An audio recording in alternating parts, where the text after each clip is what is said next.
ഇന്ന് ഞാൻ നമ്മുടെ അടീനിയത്തിൻ്റെ അടുത്തൂടെ എല്ലാം ഒന്ന് നടന്നു കേട്ടോ. നല്ല ചാറ്റമഴയുണ്ട്. പക്ഷേ പെട്ടെന്നാണ് അടീനിയത്തിൻ്റെ മുകൾ ഭാഗം ഒന്നുമില്ലാതെ തളിരിലകളെല്ലാം എന്തോ ജീവി വന്ന് തിന്നതുപോലുള്ള ഓരോ ഇതിൽ ഇങ്ങനെ കാണപ്പെടുവാനായിട്ട് ഇടയായി. നല്ലൊരു ഫ്രഷായിട്ട് നല്ല തളിർത്ത് നിൽക്കുന്ന ഒരു അടീനിയമായിരുന്നു. ഏറെ നേരം പണിപ്പെട്ടതിന് ശേഷമാണ് ഇതിൻ്റെ അകത്തുണ്ടാകുന്ന ആ പുഴുവിനെ ഞാൻ കണ്ടുപിടിച്ചത്.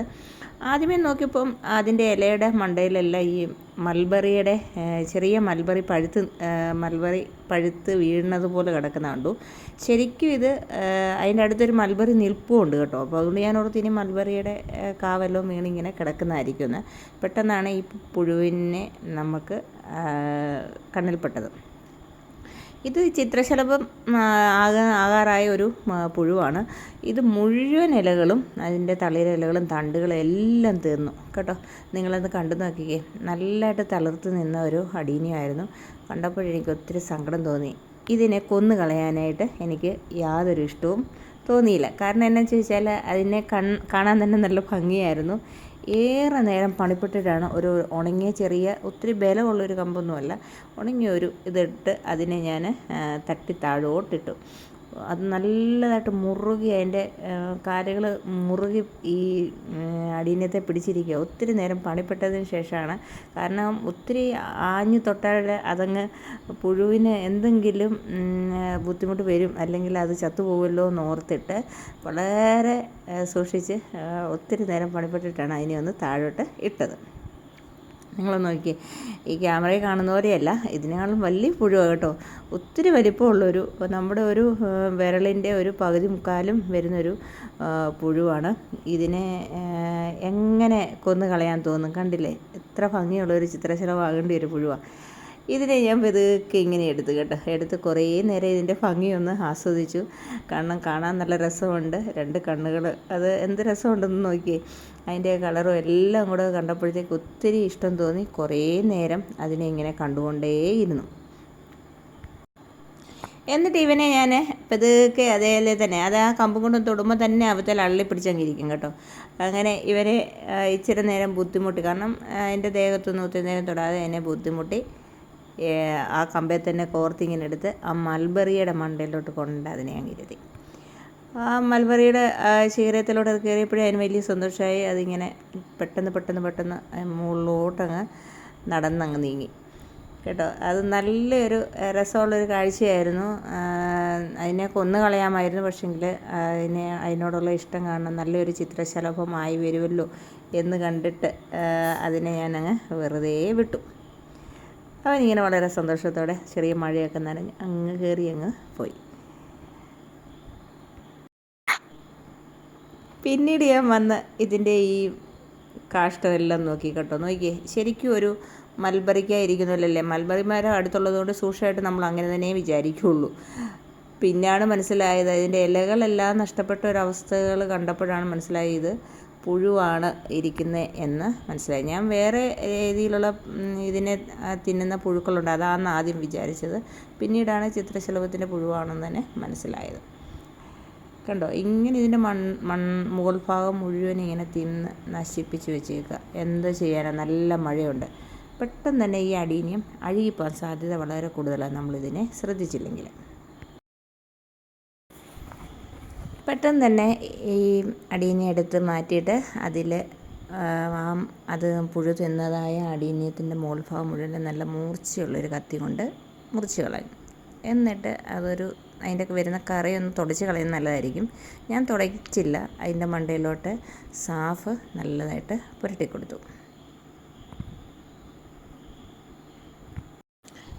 എന്നിട്ട് മഴ കൊള്ളാത്തൊരു സ്ഥലത്തേക്ക് അതിനെ മാറ്റി വെച്ചു.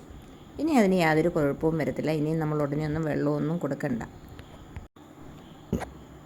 അത് കഴിഞ്ഞ് അടുത്ത അടീനിയമെല്ലാം നോക്കിയപ്പോൾ അതുപോലത്തെ സ്റ്റേജിൽ തന്നെ അതുപോലത്തെ ഒരു പുഴു പിന്നെ മറ്റൊരു അടീനിയത്തെ ഇരിക്കുന്നു. ഇത് ഒത്തിരി പണിപ്പെട്ടിട്ടാണ് ഇതിനെയും കണ്ടുപിടിച്ചത് കേട്ടോ. ഇത് നല്ല ബുഷിയായിട്ട് ഒത്തിരി പൂക്കൾ തരുന്നൊരു അടീനിയമായിരുന്നു. നാടൻ വെറൈറ്റിയാണ്. പക്ഷേ അതിൻ്റെ പുഴുവിനെ കണ്ടുപിടിക്കാൻ അത് ഞാൻ ഒത്തിരി പ്രയാസപ്പെട്ടു കേട്ടോ. ഇവർ പാത്തിരുന്നാൽ അറിയത്തേയില്ല. നോക്കിക്കേ, ഇതിൻ്റെ മുകൾ ഭാഗം മുഴുവനും തിന്നു തീർത്തേക്കാണ്. എന്ത് ചെയ്യാനാ. അടീനിയത്തിന് എന്നും നമ്മൾ ശ്രദ്ധിക്കണം കേട്ടോ. ഇതാ ഒരു ദിവസം നമ്മുടെ കണ്ണ് തെറ്റിപ്പോയെങ്കിൽ ഇതാ അവസ്ഥ. അപ്പോൾ എൻ്റെ ഒരു 2-3 പ്ലാന്റ് ഇങ്ങനെ അതിൻ്റെ മണ്ടവശം പോയി നിൽക്കുന്നത് കണ്ടപ്പോഴാണ് ഇത് പുഴുവിൻ്റെ ശല്യമാണെന്നുള്ളത് മനസ്സിലായത്.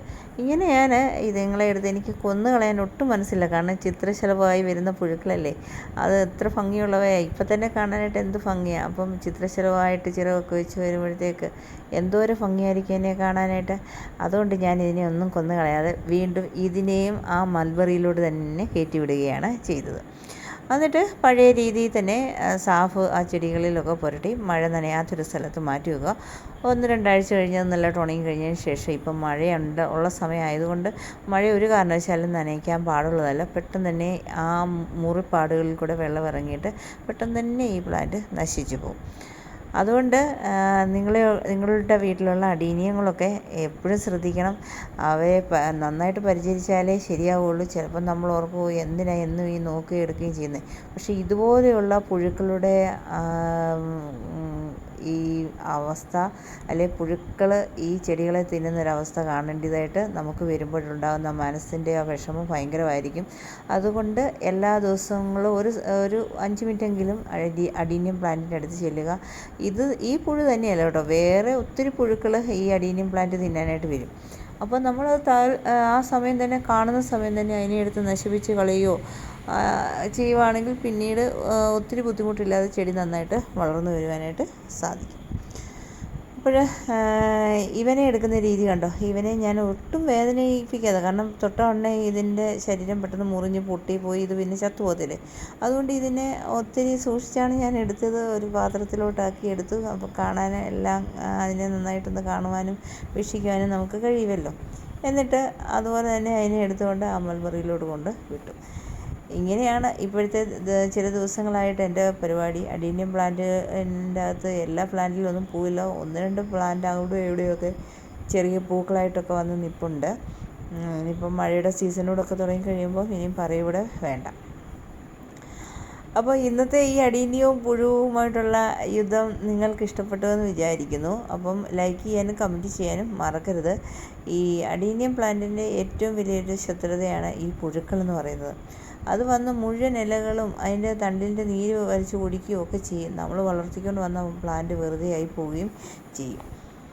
കണ്ടോ, മൽബറിയുടെ ഒരു കമ്പയിലോട്ട് വെച്ച് കൊടുത്തതേ ഉള്ളൂ, അവൻ പിടിച്ചങ്ങ് കയറി അങ്ങ് പോന്നു. കണ്ടോ, ഇതാണ്. അപ്പോൾ ഇതൊക്കെയാണ് ഇന്നത്തെ എൻ്റെ വിശേഷങ്ങൾ. അടുത്ത ദിവസം മറ്റൊരു വീഡിയോയുമായിട്ട് ഞാൻ വീണ്ടും വരുന്നതായിരിക്കും. അപ്പോഴേ സപ്പോർട്ട് ചെയ്യാൻ, ലൈക്ക് അടിക്കാനും മറക്കല്ലേ.